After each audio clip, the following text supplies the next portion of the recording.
হাতির তাণ্ডবে ভিটেমাটি ছাড়া 50টি পরিবার। গ্রাম বদলে গেল চা বাগানে। স্মৃতি হয়ে দাঁড়িয়ে কামাতপাড়া স্কুল। প্রকৃতি বনাম মানুষের লড়াইয়ে শেষ পর্যন্ত জয় হলো বন্য প্রাণীরই। শিলিগুড়ি সংলগ্ন বৈকুণ্ঠপুর বনাঞ্চল ঘেঁষা সাজানো চটকিয়া ভিটার কামাতপাড়া আজ কেবল ইতিহাসের পাতায়। হাতির ক্রমাগত তাণ্ডবে অতিষ্ঠ হয়ে ভিটেমাটি ছেড়ে লড়াই থেকে সরে দাঁড়ালো মানুষ।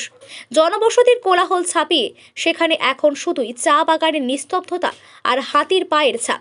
যেখানে জনবসতি ছিল আজ সেখানে চা বাগান। একসময় কামাতপাড়া গ্রামে 50টি পরিবারের বসবাস ছিল। চাষবাস, ছোটখাটো কাজ, দৈনিক মজুরির কাজ নিয়ে নিশ্চিন্তে দিন কাটাতো গ্রামবাসীরা। 2010 সাল নাগাদ বদলে যায় এই গ্রামের চেনা ছবিটা। জঙ্গল থেকে প্রতি রাতেই লোকালয়ে হানা দিতে শুরু করে হাতির পাল। বসত বাড়ির রাতের পাশাপাশি দিনের বেলাতেও খাবারের খোঁজে চলে আসে হাতি। শুধু ঘরবাড়ি ভাঙা নয়, হাতির আক্রমণে প্রাণ হারান বেশ কয়েকজন গ্রামবাসী।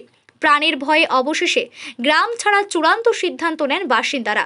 অনেক আশা নিয়ে গড়া বসতি ভিটে ছেড়ে তল্পিতল্পা গুটিয়ে একে একে সমস্ত পরিবার অন্যত্র চলে গেলে গ্রামটি জনমানবহীন হয়ে পড়ে। আজ সেখানে মাথা তুলে দাঁড়িয়েছে বিশাল চা বাগান।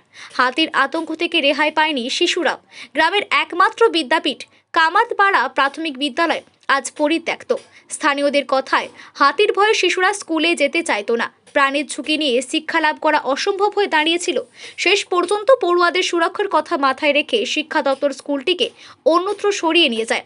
পরিত্যক্ত স্কুল ভবনটি আজ কেবল এক যন্ত্রণাময় স্মৃতির সাক্ষী হয়ে দাঁড়িয়ে আছে জঙ্গল ঘেঁষা নির্জনে। গ্রামটি অবলুপ্ত হলেও হাতির উপদ্রব কিন্তু থামেনি। পার্শ্ববর্তী গ্রামগুলোতেও এখনও প্রতি রাতে হানা দিচ্ছে বন্যপ্রাণীর দল।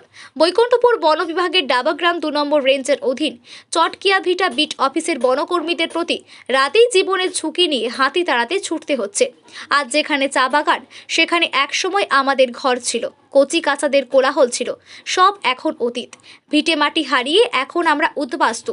জঙ্গল সংলগ্ন এলাকায় মানুষ ও বন্যপ্রাণীর এই আদিম দ্বন্দ্ব ভবিষ্যতে কোন দিকে মোড় নেয়, এখন সেটাই দেখার বিষয়।